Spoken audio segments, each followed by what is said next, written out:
વિક્રમ સંવત 2080 ફાગણ વદ દસમ તારીખ 4/4/2024 ગુરુવાર.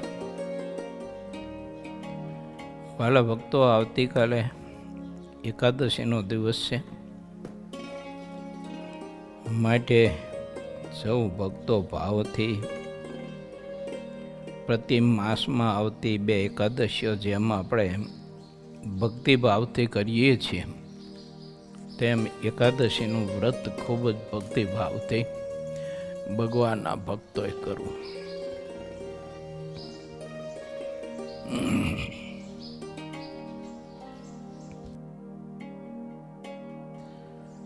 ગઈકાલ કથામાં થોડાક વિચારો આપ્યા હતા. તમને અનુકૂળ આવ્યા હોય ન આવ્યા હોય મને ખબર નથી, પરંતુ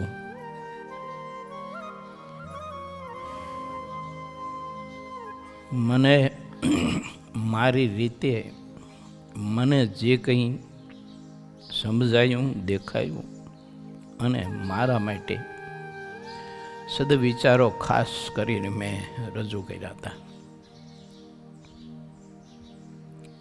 એ સદવિચારોમાં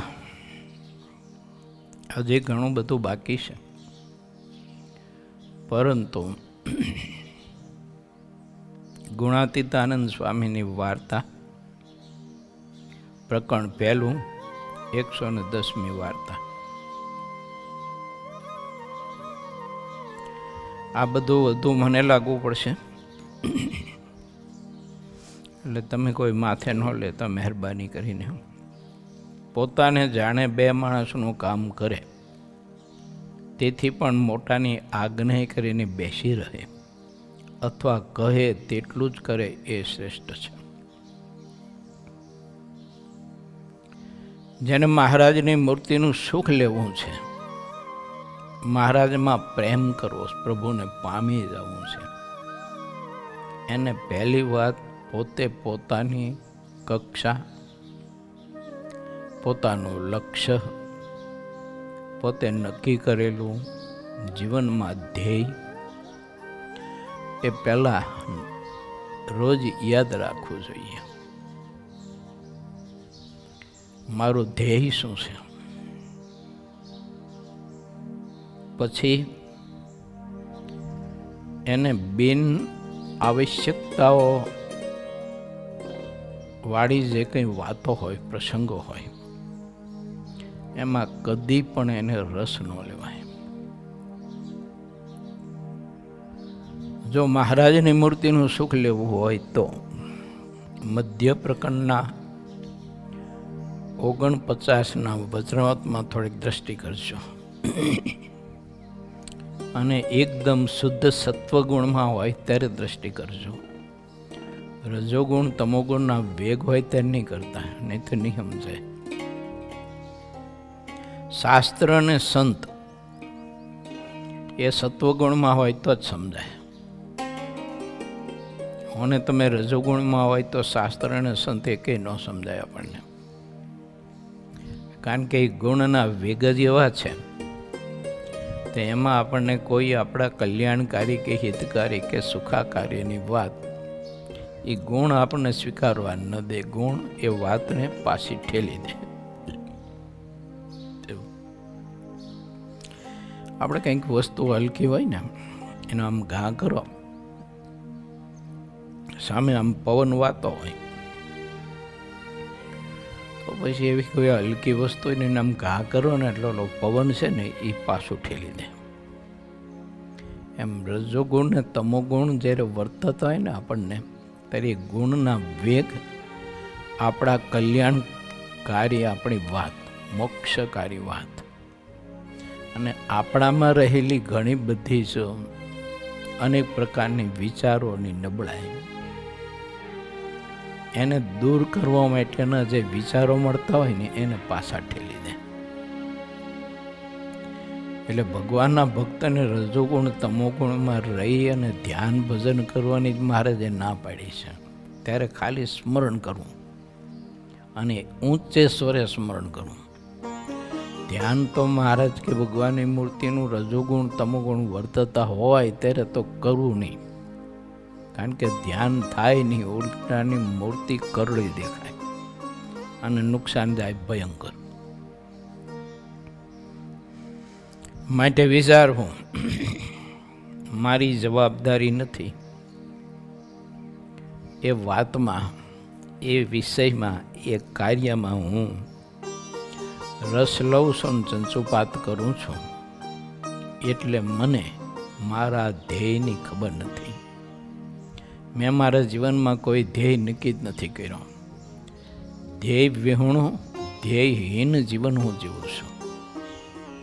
તો ધ્યેયહીન કે ધ્યેય વિહોણું જીવન જીવનારો એ માણસ કયા વિષયની કેવી રીતે સફળતા મેળવશે એ ખબર નહીં. મારે મહારાજને પામી જવું છે એવું ધ્યેય નક્કી કર્યું, કે મહારાજને મેળવી લેવા છે એવું ધ્યેય નક્કી કર્યું, કે પ્રગટ મહારાજની મૂર્તિનું સુખ ને આનંદ પ્રાપ્ત કરવો છે મેં ધ્યેય નક્કી કર્યું, તો પછી મારે જગત સંબંધી જે વાતો છે અને બીજા ત્રીજાની જે વાતો છે એ રજોગુણ છે. તો એ રજોગુણ છે ને તમોગુણ છે. તો એ રજોગુણ ને તમોગુણથી મારે દૂર રહેવું જોઈએ, કારણ કે મને એ વિક્ષેપ કરવાના, મારી કોઈ જવાબદારી નથી. મારે તો હું તો વિનંતી કરું હરિભક્તોને, બે હાથ જોડી કરબદ્ધ પ્રાર્થના કરી નતમસ્તકે તમામ હરિભક્તોને પ્રાર્થના કરું. આ બેઠા છે એટલાની વાત નથી, તમામ જે કંઈ કથા સાંભળતા હોય તે દેશ વિદેશમાં સંતો પાસે કે એવા એકાંતિક ભક્તો હોય કે જે ભગવાનને પામી જવાનું ધ્યેય નક્કી કરીને બેઠા હોય, એની પાસે કોઈ દિવસ તમારા કૂટણાની વાતો કરશો નહીં, જિંદગીમાં નહીં કરો. અને બીજા કોઈના કૂટણાની વાતો પણ એની પાસે મત કરો, કારણ કે એ ઈચ્છતો નથી. પછી એની મજબૂરી ઊભી થાય છે તમને સાંભળવા માટે. ન સાંભળે તો પાછા અભાવો ગુણ આવે, એટલે ઓલો ઉલટાનો સત્સંગમાંથી જાય.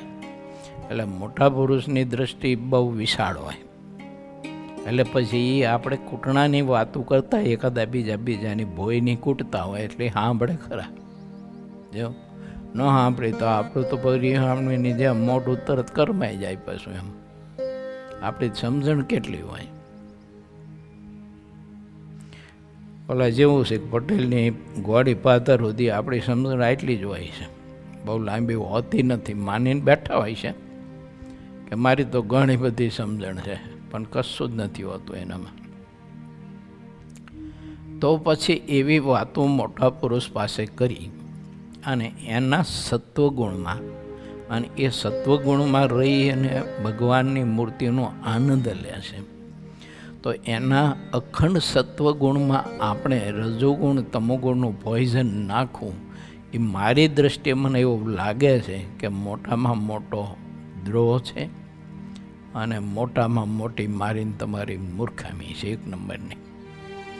પછી એ મૂર્ખામીને આપણે માનતા હોય, સ્વીકારતા હોય કે ન સ્વીકારતા, એ પછીની વાત છે, પણ છે એ વાત નક્કી છે. કારણ કે મોટા પુરુષ સત્વગુણમાં વર્તતા હોય છે. એ મારું તમારું કંઈ આ દિમાગ એ પકડી ન શકે કંઈ. જો આપણે આ રહેતા હોય એટલે એને આપણે જે વાત માનતા હોય આપણે આવે. કારણ કે ભગવાનને મોટા પુરુષને સમજવા એ કોઈ સાધારણ કોઈ જીવનની વાત છે. કોઈ ધ્યેય જ નક્કી ન કરી શકે કોઈ માણસ, અને ધ્યેય પ્રમાણે ચાલતો જ ન હોય એ ભગવાનને મોટા પુરુષને ઓળખી કેમ શકે? એનું કામ જ નથી. જો પછી ભગવાન મોટા પુરુષને પોતા જેવા જાણતો હોય, પણ એને ખબર નથી કે આ પુરુષ સત્વગુણમાં અખંડ વર્તનારા છે. એ રજોગુણ અને તમોગુણને તો સ્વપ્નમાંય પણ ચાહતા નથી. તું રજોગુણ ને તમોગુણનું એના સત્વગુણના અમૃતમાં શા માટે તું પોઈઝન નાખે છે? હરિભગત થયો છું, તું સાધુ થયો છું, તું ભગવાનના માર્ગે ચાલ્યો છું, હું ભગવાનને ભજવાને પ્રભુના માર્ગે ચાલ્યો છું, તો ભલા એટલું તો તું વિચાર કે એ ઈચ્છતા જ નથી. કેમ? મધ્યનું 49મું વચનામૃત ભગવાન શ્રી એમ કહે છે કે પુરુષોત્તમ નારાયણ એનો આકાર અને માયિક આકાર બેમાં ઘણો ભેદ છે. આવો શબ્દ મહારાજે મૂક્યો, ઘણો ભેદ છે. અને મૂર્ખ લોકો જે છે તે માયિક આકાર અને ભગવાનનો આકાર બેને સમ કહે છે. એ તો મહારાજ કે મૂર્ખની સમજણ છે. કેમ? તો મહારાજ કે માયિક આકારના ચિંતન કરનારા તો કોટી કલ્પ સુધી નરક 84 ભોગવશે. કોટી કલ્પ સુધી. પુરુષોત્તમ નારાયણના શબ્દો મહારાજના માયિક આકારના ચિંતન કરનારા. માયિક આકારમાં બધું જ આવશે. ભગવાનનો સંબંધ છોડીને મહારાજની મૂર્તિ સંબંધી સુખ છોડીને બધો જ આવશે. એને મહારાજે મહામૂર્ખ કીધા છે. પછી મહારાજે એવું બોલ્યા કે ભગવાનનો પાર્ષદ થયો એટલે ભગવાનનો ભક્ત થયો. એણે માયિક આકારનું ચિંતન ન કરવું, પણ પ્રગટ શબ્દ એવો વાપરો, પ્રગટ એવા જે પુરુષોત્તમ એના આકારનું ચિંતન કરવું. નહીતર એને ખોટી કલ્પે પણ અંત નહીં આવે. બહુ શુદ્ધ સત્વાત્મક ગુણમાં રહીને મધ્ય પ્રકરણનું 49મું વચનામૃત ચિંતનપૂર્વક આપણે વાંચીએ, વારંવાર વાંચીએ અને ભગવાન શ્રીહરિની મૂર્તિમાં આપણે અધિક ને અધિક પ્રીતિ કરીએ, હેત કરીએ. એમાં જે વિક્ષેપ કરતા હોય ગુણ, એ ગુણને આપણે બદલાવીએ અને વધુ સત્વગુણમાં રહેવાનો પ્રયત્ન કરીએ. તો જેને સત્વગુણમાં રહેવું હોય તેને પોતાની કોઈ પણ જવાબદારીઓ ન હોય કે જરૂર ન હોય. મારે જરૂર નથી, ચાલો કે કોઈ હરિભગત હોય તો એની વ્યવહારિક બાબતની કોઈ વાત હોય તો એ કંઈ મારે કાંઈ જરૂર નથી. તો પછી એ જાણવા માટે થઈને મારે શું કામ પ્રયત્ન કરવો જોઈએ? અને એ મારી પાસે આવીને વાત કરે તો એ વાતને મારે રસપૂર્વક શું કામ સાંભળવી પડે? એને ખોટું દુઃખ ન લાગે, અભાવ અવગુણ ન આવે અને સત્સંગમાંથી તૂટી ન જાય, એના માટે થઈને સાંભળવા પૂરતી સાંભળાય. પછી એ ગયો એટલે તરત જ ડિલીટ કરવી પડે, ઉડાડવું જ પડે. અને કારણ કે મારે તો મહારાજની મૂર્તિનું સુખ લેવું છે. મારે એ ક્યાં ભોયની કૂટવી છે આ જગતની. અને હું એમાં રસ લઉં તો સમજવાનું કે હું આવ પાખંડી મોહ છું, આવ દંભી મોહ છું. હું બતાવું છું ભગવાનની ભક્તિ, મહારાજની મૂર્તિના સુખ લેવાની જ બધું હું બતાવું છું. મારે મહારાજની મૂર્તિના સુખ સિવાય કાંઈ જોતું જ નથી, મને સિવાય રસ જ નથી. આવો તમારી પાસે હું બણગા ફૂંકું બોલું અને ભૂંગળ ફૂંકું અને પછી આવી વાતમાં મને રસ હોય તો હું એક નંબરનો દંભી માણસ જ છું. એમ જો નરો દંભી છું, કપટી છું. તો એ મહારાજને વાત ગમે નહીં પાછી. જો એ તદ્દન બિલકુલ ના ગમે. માટે આપણે સૌ કોઈ અથવા તો કોઈ ભગવાનની ભક્તિના માર્ગે ચાલ્યા હોય ને પ્રભુની ભક્તિ જેને કરવી છે, પ્રભુને પામી જવું છે, એણે હંમેશા સત્વગુણમાં વર્તવું, રજોગુણને તમોગુણમાં વર્તનારા પ્રથમનું 13મો એમ કહે છે નિત્યાનંદ સ્વામીના પ્રશ્નથી કે રજોગુણ અને તમોગુણના ગુણના યોગ્ય કરી અને જે કર્મ કર્યા છે તે કર્મને અનુસારે પરમાત્મા એને 4 પ્રકારની યોનિમાં જન્મ આપે છે. એટલે મધ્યના 49માંથી કીધું કે કોટી કલ્પ સુધી નરક 84માં ભમશે. પ્રથમનું 13મું અને મધ્યનું 49મું, 2 વચનાત્મકનો થોડોક સમન્વય કરીએ આપણે. રજોગુણ અને તમોગુણમાં રહીને જે તમે પ્રવૃત્તિ કરી એટલે સમજી જ લેવાનું કે જન્મ તો ઠાકોરજી નક્કી કરી નાખ્યો. મારા તમારા માટે કોઈ યોની નક્કી કરી નાખી, કોઈ બાપ કોઈ મા નક્કી કરી નાખ્યા. ભગવાન દયાળુ છે એટલે માનો કે કદાચ કોઈ પશુ પક્ષી વૃક્ષ પહાડ કે આવી યોનિમાં કદાચ જન્મ ન આપે પણ સત્સંગમાં આપે, પણ જન્મ વાત નક્કી. કેમ કે રજોગુણ તમોગુણમાં રહી અને પ્રવૃત્તિ કરી છે ભગવાન. પછી એની સાથે 16મો વચનામૃત પાછું થોડોક સમન્વય કરજો મધ્યનું, કે જ્યારે ભગવાનનો ભક્ત ભગવાનની મૂર્તિનું ધ્યાન કરતો અને ત્યારે એને જે જે ચિંતન કર્યું, જે જે પદાર્થનું, જે જે વિષયનું એને જોતા હવા. આ વાંચજો, એમાં મહારાજે બતાવ્યું છે એને જોતા હવા. પછી શું કીધું? પછી મહારાજ કે એને જે જે વિષયનું ચિંતન કર્યું ને પછી એ વિષય જે જે લોકમાં પ્રધાન હોય તે લોકમાં એને પહોંચાડતા હવા અને કાળને આજ્ઞા કરે કે તું આને પંચ વિષય સારી રીતે ભોગવવા દેજે. કેમ? મારી મૂર્તિ વિના અને માયિક આકાર અને માયિક પદાર્થ એમાં હજી એને ખૂબ પ્રીતિ છે. ધ્યાન મારું કરતો હતો પણ પ્રીતિ એને ઓલામાં હતી. ધ્યાન મારું કરતો તો રસ ઓલામાં હતો એને. માટે એને રસ ભોગવા દેજે, તું ખંડન ન કરતો વિષયનું. આવું કાળ અને આજ્ઞા કરે આવી ભગવાન. કોટી કલ્પ શબ્દ વાપર્યો, આ તો પુરુષોત્તમ નારાયણના શબ્દ છે. કોટી કલ્પ સુધી નરક 84ને વિશે ભટકશે માયિક આકારના ચિંતન કરનારા. અને ભગવાન પુરુષોત્તમ નારાયણની મૂર્તિનું એનો આકારનું ચિંતન કરનારા છે તે બ્રહ્મ મહોલ અને વિશે જઈને નિવાસ કરશે. જન્મ મરણથી મુક્ત થશે અને અક્ષરધામને એ આત્મા પામીને મહારાજની મૂર્તિનું મહાદિવ્ય અલૌકિક સુખ પ્રાપ્ત કરશે. શું કરવું નક્કી કરશો?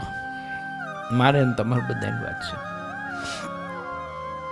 આપણે નક્કી કરવાનું કે બીજા જન્મ લેવા છે, બીજી માયું કરવી છે, બીજા બાપ કરવા છે. ભલે સત્સંગમાં ને સત્સંગમાં આવી આપણે ઠાકોરજી બીજે તો જવા ન દે, પણ સત્સંગમાં આવી ત્યારે સત્સંગમાં આવ્યા પછી પણ ઓલી પૂર્વની જે પ્રકૃતિ થોડીક જવાની છે. એ સત્સંગમાં આવ્યા પછી રજોગુણ તમોગુણને જ અનુસરવાનો છે પાછો. એટલે એને બધું થવાનું પાછું. જો ગોધો જોડાણો જેમ ઘાણીએ ફરી ફરીને કુંડાળામાં ને કુંડાળામાં, એમાંથી બિચારો બહાર ન નીકળી શકે. એટલે આજે અવસર એટલો બધો અદ્ભુત છે. જો આ વખતનો અવસર એટલો બધો અદ્ભુત છે કે માયિક આકારોનું ચિંતન મૂકી નહીં, માયિક આકારના સુખોની વાતોને બાજુ ઉપર મૂકીને ડિલીટ કરીને એને ઝીરો કરીને એને બાળીને ખાખ કરી નાખીને કેવળ ને કેવળ મહારાજની મૂર્તિના મહાદિવ્ય સુખમાં અને મહારાજની મૂર્તિના ચિંતનમાં અને મહારાજના આકારના ચિંતનમાં જ આત્મા જો રહીચો પૈચો રહે તો એવું મહાદિવ્ય સુખ પ્રગટ અને આ સતી દેહ પ્રાપ્ત કરી શકે એવો આ સત્સંગનો મહાદિવ્ય અવસર અને અલૌકિક યુગ છે. આપણે ક્યાં મૂલ્ય નથી સમજાતું હોય છે સત્સંગનું. એટલે તો દેહ માટે, વિષયો માટે, પદાર્થો માટે, એકાદા બીજા પ્રત્યે આંટી, એકાદા બીજા પ્રત્યે દ્વેષ, એકાદા બીજા પ્રત્યે કાંઈક વેરની ગ્રંથિઓ જીવ માનતા હોય છે. નહીં જેવી બાબત માટે થઈને ઘણી વખત તો બાબત ખોટી જ હોય આવે. પણ તો એવું પણ એનું ઊભું પોતે કર્યું હોય ને બીજા ભેગા બેડા થઈને કર્યું હોય ને એ બેડા થઈને પછી એનું ચિંતન કર્યા કરે. આ કરવાનું છે મહારાજની મૂર્તિનું ધ્યાન ભજન, મહારાજના ચરિત્રનું ચિંતન, મહારાજના ચરિત્રમાં પ્રીતિ કરવી છે અને કરવાની છે. એના માટે તો ઠાકોરજી શરીર રૂપી સાધન, ઇન્દ્રિયો અંતકરણ રૂપી સાધન, શાસ્ત્રો રૂપી સાધન, સમય રૂપી સાધન, સમજણ રૂપી સાધન, ગુણ રૂપી સાધન ઠાકોરજી એટલા માટે આપ્યું છે. પણ એ સાધનનો ઉપયોગ હું તમે કેવો કરીએ છીએ એ આપણી જાતને જો આપણે પૂછીએ ને તો ખ્યાલ આવે કે ભલા માણસ તું શું કરે છે.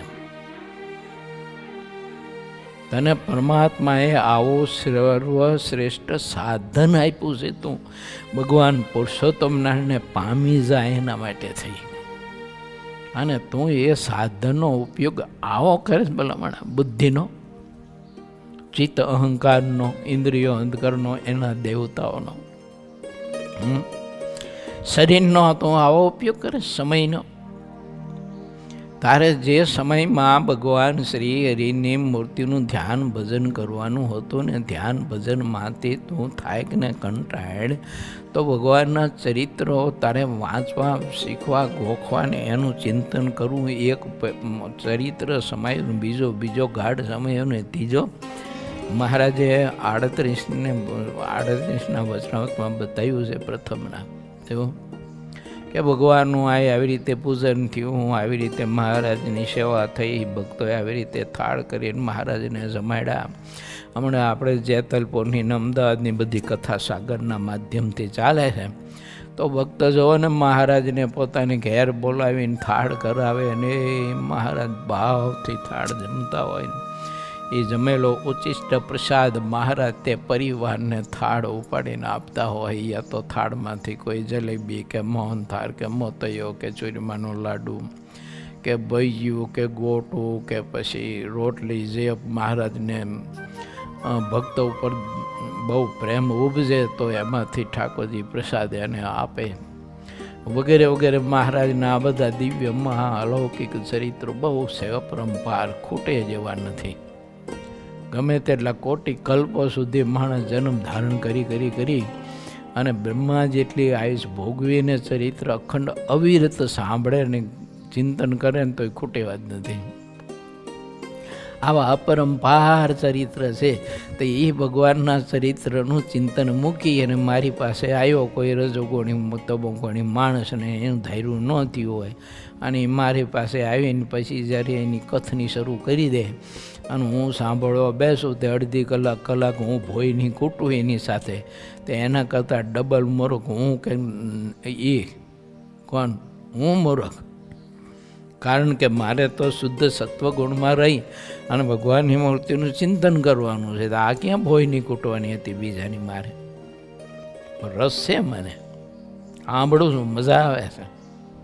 પછી એ વાત સાંભળે પછી અનેક જગ્યાએ પાછું હું બધું માર્કેટિંગ કરું, મારી મસાલા બબરાઈને.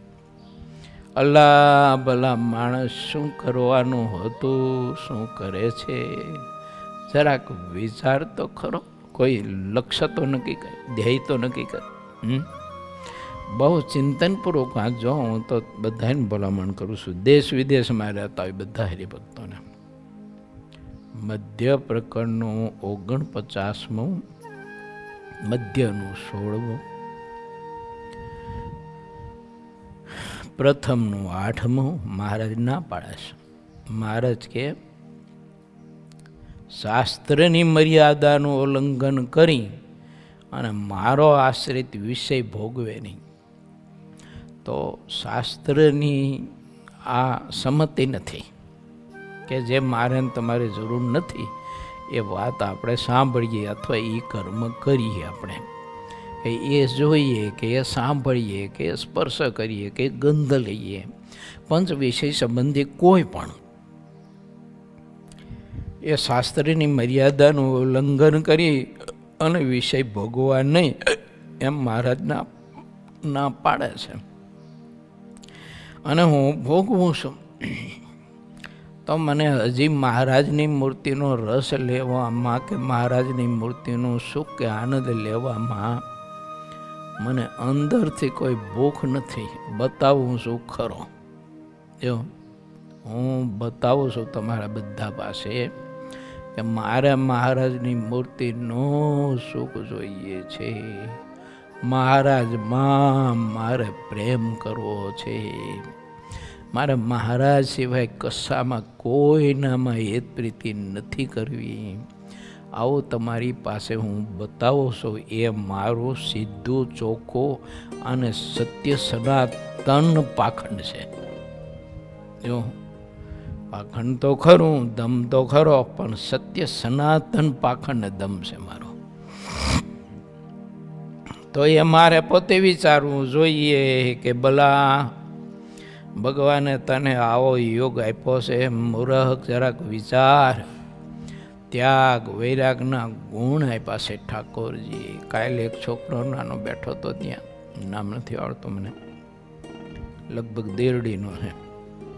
તે મેં છોકરાને કહ્યું, મેલવેલા છોકરા, ઠાકોરજી આ સત્સંગનો યોગ આપણને આપ્યો છે ને એ મહારાજની મૂર્તિના સુખને પામી જવા માટે આપ્યો છે. આ લોકના સગા સંબંધીઓ કે આ લોકનું પદાર્થ કે આ લોકની આપણી કોઈ ઈચ્છા હોય એ પૂર્તિ કરવી અને એમાં પ્રીતિ કરી અને જન્મારો બગાડો, એના માટે ઠાકોરજીએ કીધું આ સત્સંગનો યોગ નથી આપ્યો. નહીતર મેં કીધું ક્યાં તારું ગામ દેરડીને ક્યાં ધાંગધ્રા, કોને ખબર હોય. હવે જો હા, એ દેરડી બિરડીની હું ખબર હોય. હવે અમે નાના હતા ત્યારે મસુમાની દેરી અને મોરડાંડી રમવા જતા હતા, એટલી ખબર હતી આ મસુમાની દેરી છે એટલી. બાકી દેરડી બિરડીને કોને ખબર હતી કીધું. ત્યાં ઠાકોરજીએ કૃપા કરીને એ છોકરાને મેં કીધું આવો યોગ આપ્યો, તારી નાની ઉંમર છે, આ વાત મારી સમજવી કઠણ છે, પણ જો સમજાઈ જાય તો મેં કીધું તું ભગવાન શ્રીની મૂર્તિનો મહા અતિશય અભ્યાસી થઈ અને મહારાજનો અતિશય લાડકવાયો અનાદિ મુક્ત થઈ જાય, એમાં વાર ન લાગે. જો આ બધા જેવો જીવું છું આજ્ઞા જેવો, પણ તું અનાદિ મુક્ત સ્થિતિને પામી જા. બોલ, પણ ખોટું કરવું પડે. એક વખત માહિક આકાર બધા ખોટા કરવા પડે. આપણા દેહથી માંડીને બધા જ માહિક આકાર માત્ર ખોટા કરવા જોઈએ. મહારાજે એમાં કહ્યું છે તેમાં મહારાજ કે માહિક આકારનું ચિંતન કરનારા મહામૂર્ખ છે અને કોટી કલ્પ સુધી નરક 84માં ભમશે. આવો શબ્દ મહારાજ એમાં મીકશ. અક્ષરધામના અધિપતિની વાત છે. આ કોઈ લેખકની, કોઈ કવિની, કોઈ સંતની, કોઈ કથાકારની, કોઈ શાસ્ત્રકારની, કોઈ પંડિતની, કોઈ વ્યાકરણ આચાર્યની, કોઈ વેદાંત આચાર્યની આ વાત નથી. આ વાત છે અક્ષરધામના અધિપતિ પુરુષોત્તમ નારાયણની વાત છે કે જેને મારે તમારે પામવા છે ને એ પ્રભુએ આ વાત કરી છે અને આપણા માટે કરી છે. નથી કોઈ ડોબા માટે કરી, આ લોકોની ભેંસું ગાયું માટે, પશુ માટે વાત નથી કરી, મનુષ્ય માટે વાત કરી છે, આપણા માટે. માટે ભગવાનના ભક્ત જે હોય અને પ્રભુને જેને પામી જવું છે તેને આટલી વાત રાખવી જોઈએ. આપણી પાસે કોઈ આવે તો આ તો તમને ગમે તો સ્વીકારજો, આ તો બધી વાત ફોલ્ડિંગ છે કથા. રેડીમેડ કાપડની શોરૂમ જેવી કથા છે. ત્યાં જાઓ એટલે તમને પેન્ટ બુશર્ટ બોલો આપે, પહેરો, ફિટ આવે તો લો, ફિટ ન આવે તો ન લો એમ. કારણ કે મોટું થતું હોય કાં ટૂંકું પડતું હોય એમ, લગર વગર થતું હોય. એટલે આ તો રેડીમેડ કાપડની દુકાન છે. પણ વાત એક છે જો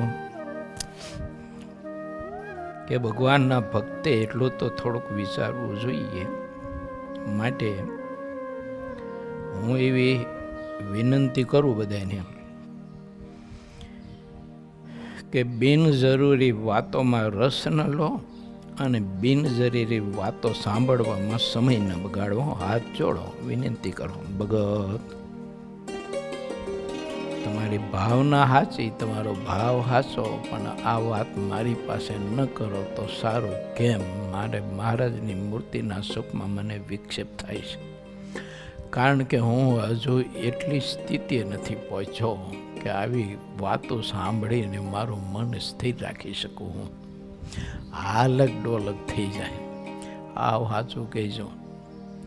આપણી પાસે બિનજરૂરી કોઈ માણસ આવીને વાત કરી ગયો હોય, એ વાત તમને 2-5 દિવસ સુધી ઉશ્કેરાટ આપે કે ન આપે કહો જોઈએ. એના વેગ પકડાય કે ન પકડાય, થાય નુકસાન જાય. વેગ પકડાય, આમ કેમ ચાલે, આમ ચાલે જ નહીં, હાલે જ નહીં, આમ કરાય જ નહીં, થવું જ ન જોઈએ. ઓલો વાત તમને 5 મિનિટ કરી ગયો, પણ 5 દિવસ સુધી તમને એ શબ્દ હક ન લેવા દે. મહારાજનું ધ્યાન ભજન કે માનસી ન કરવા દે. માનસી કરો તો એમાંય ઓલું જ બધું વાવ દે, આમ ઉછાળા મારતો હોય. જેમ તપેલી પાણી ભરી અને ચૂલા ઉપર મૂકીને પછી જ્યારે ચૂલો ચાલુ કરો ને એટલે ધીમે ધીમે પછી તપેલીનું પાણી ગરમ થાય. ગરમ થાય એટલે પહેલાં વરાળ નીકળે, પછી બહુ ગરમ થાય એટલે આમ ઉકળવા માંડે, આમ બહુ ખદબદ ઉકળવા માંડે.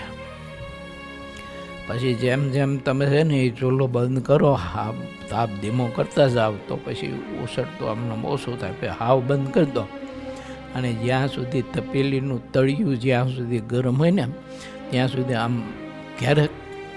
ક્યારેક ઉછાળો મારે. પછી ઓલું તળિયું હાવ ઠરે ને પછી ઉસળતું બંધ થાય. સેમ નિયમ છે. મહારાજ સંબંધ સિવાયની, મહારાજની મૂર્તિના સંબંધ સિવાયની બીજી વાત આપણે સાંભળી, કરી, જોયું કે સ્પર્શ કર્યો, કોઈ પણ પંચવિષય સંબંધી વાત છે. એક જ વાત નહીં બનતા. પંચવિષય સંબંધી કોઈ પણ વાત છે એની જરૂર નથી આપણે ગ્રહણ કર્યું એટલે આપણે એની તપેલીને પાણીને જેમ ઉછળવાનું જ. ધ્યાન કરવા બેસી, માળા કરવા બેસી, શાસ્ત્ર અધ્યયન કરવા બેસી, માનસી પૂજા કરવા બેસી, કથામાં બેઠા હોય, સત્સંગ કરતા હોય, જ્ઞાન ગોષ્ઠી કરતા હોય, પણ ઓલી તપેલીમાં પાણી તો ઉકળવાનું જ, તમારે ઉછળવાનું જ, ખદબદ થયા જ કરવાનું. મહા મોટી નુકસાની છે. ન પૂરાય એવી ખોટ અને મહા મોટી નુકસાની લેવા દેવા વિનાની. જો એમાં આપણને કોઈ લાભ નહીં. પહેલાં ગામડામાં છે ને ઓલા ઓટે બહુ લોકો બેહતા, તે ઓટે બેઠા હોય તો પછી ભેંસનું ખાડું આવે ને તે જોયા કરે, ફલાણા ભાઈની ભેંસ આવી, આ ફલાણા ભાઈની ભેંસ ન આવી. એ આમ તો જો કે આ ફલાણા ભાઈની ભેંસ માદરામાં બેહીને આવી તો કેટલો કાદવ સોટ્યો છે. અરે રે, આ તો જોતો ખરો આ ભેંસ કેવી છે. આના શિંગડા કેટલા બધા લાંબા ને પહોળા, આના ટૂંકા, આના શિંગડા આવા. બોલો બેઠા બેઠા છે ને 1-2 કલાક ભેંસોનું ધ્યાન કરે. હવે એ ભેંસનો માલિક રહ્યો ને એ આને દૂધ, છાશ, દહીં કે ઘી તો નથી આપવાનો, પણ એ ભેંસે પોદરો કર્યો ને એ નથી ઉપાડવા દેવાનો એને. પણ તોય છે ને એ તમે આવું બધું ધ્યાન કર્યા કરે. એટલે મંદિર જાઓ, મંદિર બેસો, ભલે તમે ચાહે તે ઈષ્ટદેવને માનતા હોય, ભગવાન સ્વામિનારાયણની ઉપાસના કરતા હોય કે ભગવાન રામજીની ઉપાસના કે ભગવાન કૃષ્ણની કે ભગવાન ભોળાનાથની ઉપાસના કરતા હોય યા તો માતાજીની ઉપાસના કરતા હોય, પણ મંદિરે જઈને તે સ્વરૂપનું ધ્યાન કરો, તે સ્વરૂપનું ભજન કરો અને તે સ્વરૂપમાં પ્રીતિ કરવા માટેનો તમે પુરુષાર્થ કરો ને આમાં શા માટે સમય બગાડો છો? એક ક્ષણ માત્રનો સમય પણ જો આ સત્સંગનું મૂલ્ય સમજાય ને તો મારા બાપ બહુ કિંમતી છે. આપણા પરમહંસે કહ્યું છે, તારી હું લખ્યું છે, એક એક પણ જાય લાખની, તું તો માળા જપી લે ઘનશ્યામની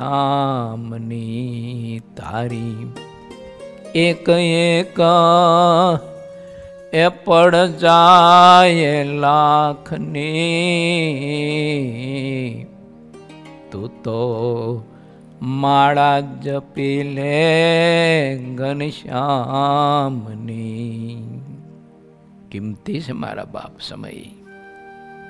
જો આપણને સમયનું મૂલ્ય નહીં એટલે સમયને તો આપણે ગમે તેમ ગટરના પાણીની જેમ વેડફીએ. એમ જો કિંમત નહીં ને આપણને. લોકોને જો જળની કિંમત નથી, પાણીની, તો પાણી લોકો કેટલું બધું ખોટું વેડફતા હોય છે. ઘણા બધા તો શહેરોમાં બીજે ત્રીજે છે ને મ્યુનિસિપાલિટી વ્યવસ્થા કરી તે ઓલા નળ હોય ઘરની બાજુમાં, તે સાંજે ઉગાડો નળ મૂકી દે, ખોલી નાખે. શું કામ? તે પાણી આવે ત્યારે ઓલો અવાજ આવે ને એટલે જાગવા થાય, વહેલું પાણી ભરવા થાય. પણ એ ઢોકળું એમ કંઈ એ નળના પાણીના અવાજથી જાગતું હોય છે કોઈ દી, અને એ પાણી ગટરમાં બધું જાતું હોય છે તો કેટલું નુકસાન થાય પાણીનું. હું ધાંગધ્રા મંદિરમાં હતો ને ત્યાં હનુમાનજી ગણપતિજીને રોજ 4:45 વાગે જગાડવા આવું. નીચે હતા હનુમાનજી ગણપતિજીની મૂર્તિ, તે જગાડવા આવો તે સામે પાણી જાતો હોય, દૂધ જાતો હોય, પછી નળ રોજ હું બંધ કરવા જતો. ઓલા રોજ ખોલે ને હું રોજ બંધ કરતો. લોકોને પાણીની કિંમત નથી, સમયની કિંમત નથી. સમયની જળની એટલે ઠાકોરજીની આ બધી સૃષ્ટિ છે ને ઠાકોરજીની રચેલી સંપત્તિ છે. તો ઠાકોરજીની રચેલી સંપત્તિની એનું જેને મૂલ્ય ન હોય હવે એ માણસ કેટલો બધો મૂર્ખ ને આવો અજ્ઞાની કહેવાય. તો એ આપણી જાતને આપણે બહુ મહાજ્ઞાની માનતા હોઈએ છીએ. હવે એ ખબર નહીં હવે કેવી રીતે મને આવી ગયું હોય. માટે માણસે આની કિંમત સમજવી જોઈએ. સમય છે ને એ પણ પરમાત્માની રચના છે, એની સંપત્તિ છે. આ સમય મને તમને આપ્યો, ભગવાન ભજવાનો અવસર આપ્યો છે, તો એ કોને આપ્યો? ઠાકોરજી આપ્યો છે આપણને. જો આ બાકી છોકરો મારી પાસે કાલે બેઠો હતો ને મેં કીધું હતું, મેં કીધું ઠાકોરજીએ ત્યાગને વૈરાગ ન આપ્યા હોય તો કીધું આ દેર્યો ને અત્યારે લડણિયા લેતો હોય. હવે જો આ એ ખેતીનું કામ કરી અને મરી જાય, અને કોઈ ભોપો ભાઈ એ કંઈ સંબંધી કંઈ ન બંધાવી દે તેને.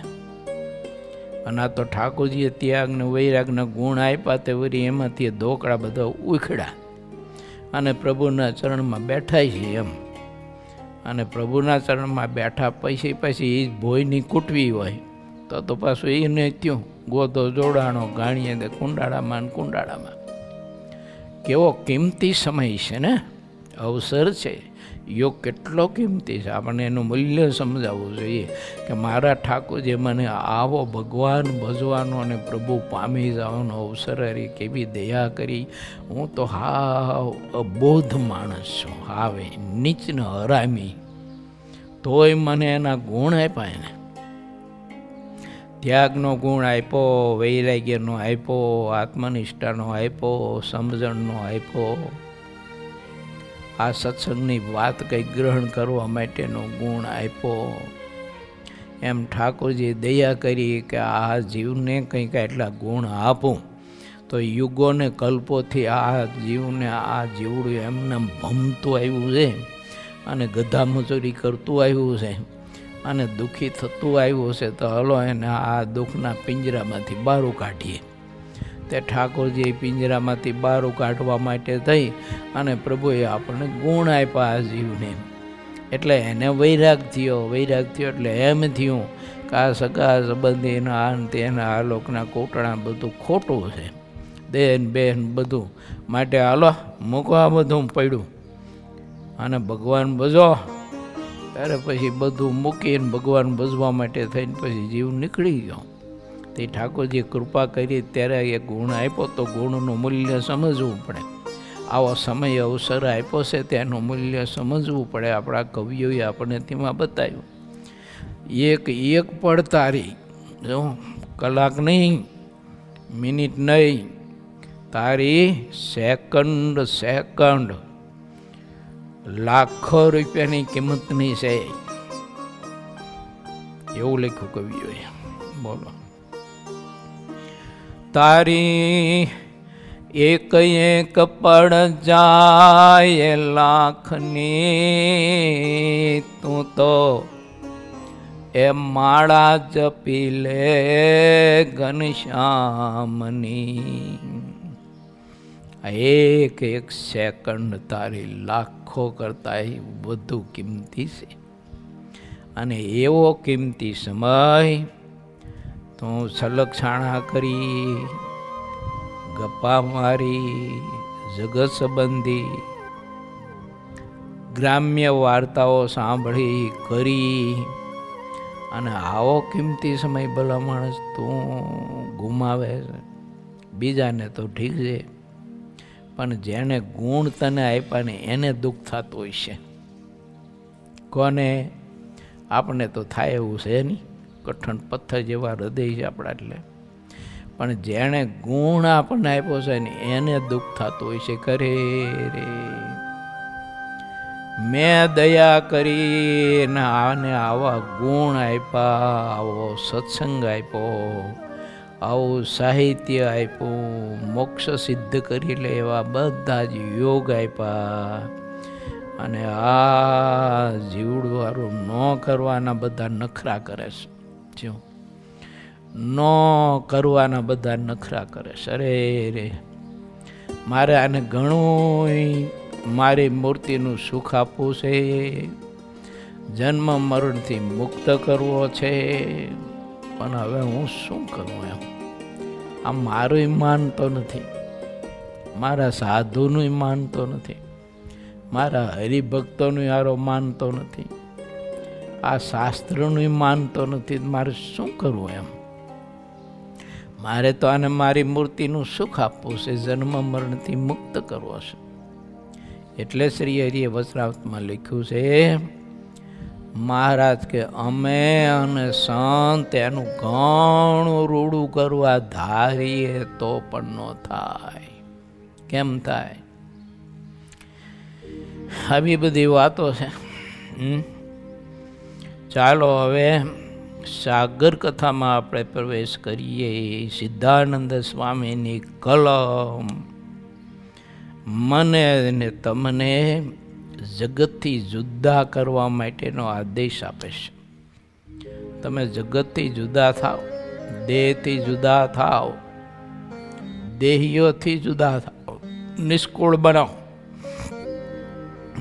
બીજા બધા કૂટણા મૂકો અને નિષ્કુળ થાવ. પોર 19મો તરંગ 49મો મંદિર કરવાને પ્રસંગે એરણ સાહેબે યોગ્યતાને આધારે અધિકાર કહ્યો. શ્રી હરિએ ફરીને એરણ સાહેબની સાથે વાત કરતાં કરતાં કહ્યું કે તમારી બાબત તો કોઈ સત્પુરુષના હાથમાં છે તેવો અમને દેખાય છે. સત્પુરુષો અને બીજી પ્રજા જે રીતે પ્રસન્ન રહે તે રીતે તમે વિચારીને જેટલી સારી રીત છે તે પ્રમાણે ચાલો છો. આ દુનિયામાં જેટલા સુરીતમાં ચાલે છે તેટલા તે આ લોક અને પરલોકમાં સુખી રહે છે. વળી આ જગતમાં જેટલા ખરાબ રીતમાં ચાલે છે તેટલા તે આ લોકમાં અને જ્યાં જાય ત્યાં તે દુઃખી થાય છે. આવી કે ન હોય તો આવી વાત આ તો કલ્પવૃક્ષ છે. શું કીધું? જેટલા સુરીતમાં ચાલે છે તે સુખી છે, અને કુરીતમાં ચાલે તે બધા જીવ દુઃખી થાય છે. આ પૂર્વે મેં જે વાત કરી એમાં કુરીત અને સુરીત બે વાત વણી છે મેં. સુરીતે ચાલે તો સુખી થાય, કુરીતે ચાલે તો દુઃખી થાય. તો દિવસમાં આપણે આખા દિવસમાં રાત દિવસ માનીને 24 કલાકને દિવસ માનો તો 12 કલાક. તો 12 કલાકના સમયમાં આપણે કુરીતમાં કેટલા ચાલીએ છીએ ને સુરીતમાં કેટલા ચાલીએ છીએ એ થોડુંક આપણા અંદર મહેલાને આપણે પૂછતો રહેવું. મારે જે કીધું ને કે નામું માંડી રાખવું તેમ, જે લોકો આ જગતમાં પ્રેમથી સત્સંગની રક્ષા કરે છે તે બાબતને સત્પુરુષો જાણે છે, તેથી તેને દારૂણ દુઃખથી છોડાવી લે છે. આ દુનિયામાં તમારું જેવું શાસન ચાલે છે, પરલોકમાં તેવું સત્પુરુષનું શાસન ચાલે છે. એ તમારે ચોક્કસ સમજી રાખવું, તો તમારો અધિકાર ક્યારેય જતો નહીં રહે. અને જો એમાં થોડું ઘણું જો તમે ચૂક્યા નીતિ, તો તમારે આ દેશ અને સત્તા છોડવી પડશે. અધિકાર ભોગવતા જીવના સ્વભાવમાં જ્યારે અભિમાન પેદા થાય છે, ત્યારે ભગવાન પોતે તેને અધિકારથી પાડે છે ને જય અને વિજય નામે ભગવાનના 2 હજુરી પાર્ષદો હતા.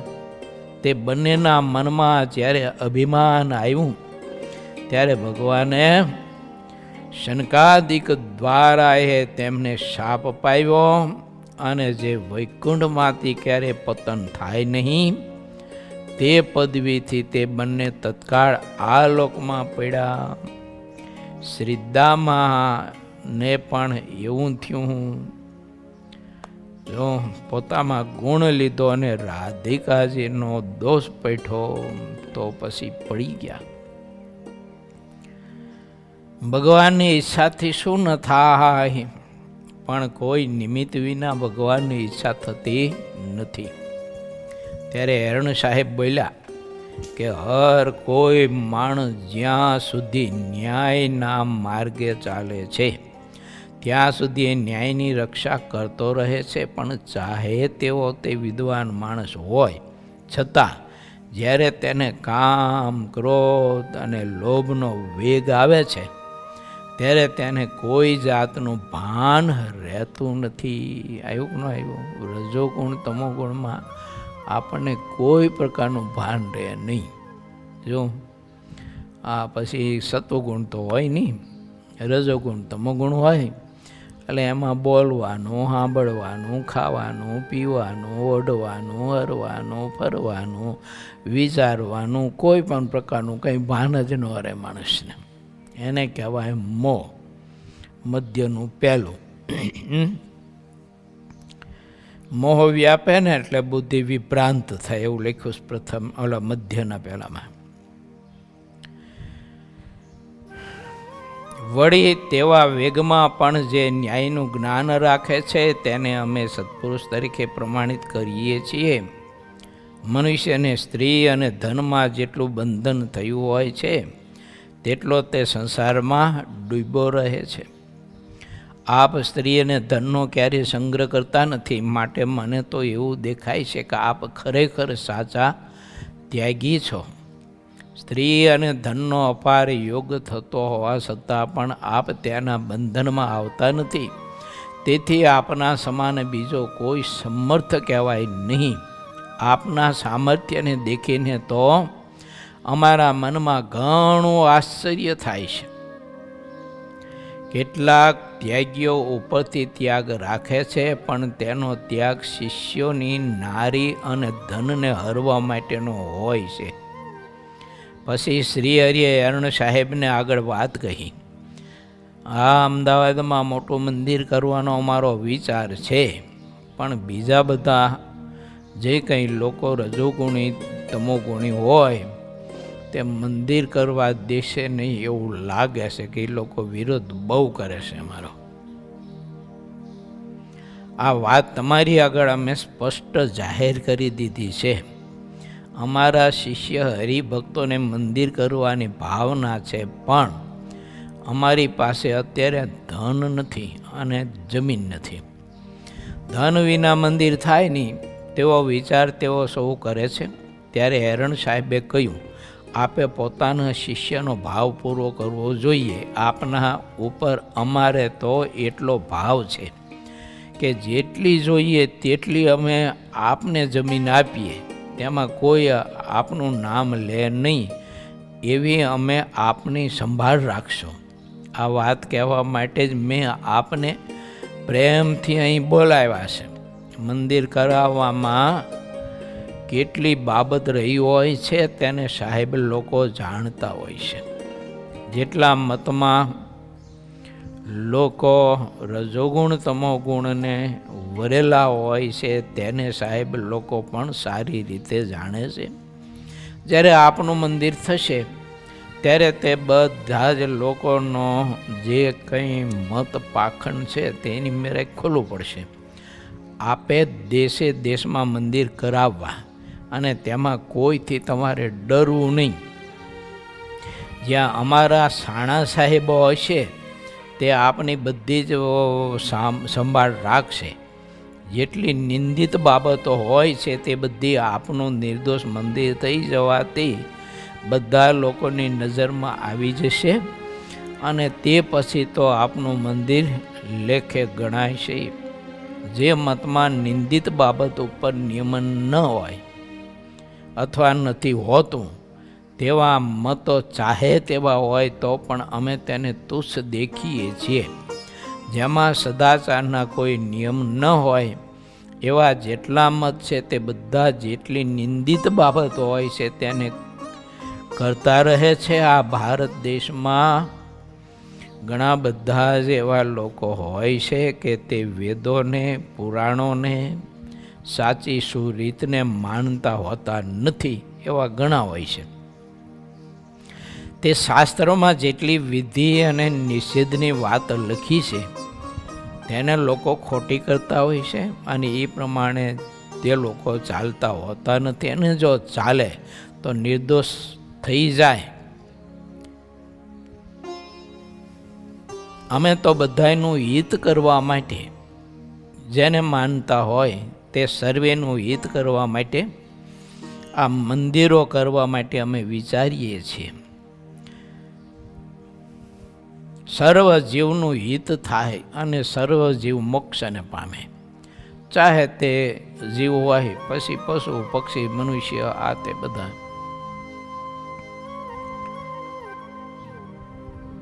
ભગવાન શ્રી હરિ હેરણ સાહેબ પાસે આવી રીતે પોતાના સર્વજીવ હિતાવહના વિચારો આપે છે. હરેક રવિવારે અમે સાહેબનું સ્મરણ કરીએ છીએ, એટલે યાદ કરીએ છીએ. અમારા લોકો જે કોઈ સ્થળમાં હોય તે બધા જ રવિવારે ભેગા થાય છે. જેટલી વ્યવહારિક વાત હોય છે તેનો અમે રવિવારને દિવસે ત્યાગ કરી દઈએ. આવું બધું કાંઈક લોકો બધા માનતા હોય છે, કરતા હોય છે કે અમુક દિવસે ભેગા થતા હોય, વ્યવહારિક વાત ન કરે, બીજું ત્રીજું ખાઈ પીવે નહીં અને કંઈક પોતાના મત સંબંધી બધી વાતો કરતા હોય. પણ એક દિવસ પૂરતો, બાકીના બધા દિવસોમાં પાછું બધું ખાવા પીવાનું. જો આ એ બધું પશુએ ન ખાતા એવું બધું ખાવા પીવાનું. આવું બધું લોકો જીવન જીવતા હોય છે અને ધર્મ માનતા હોય છે.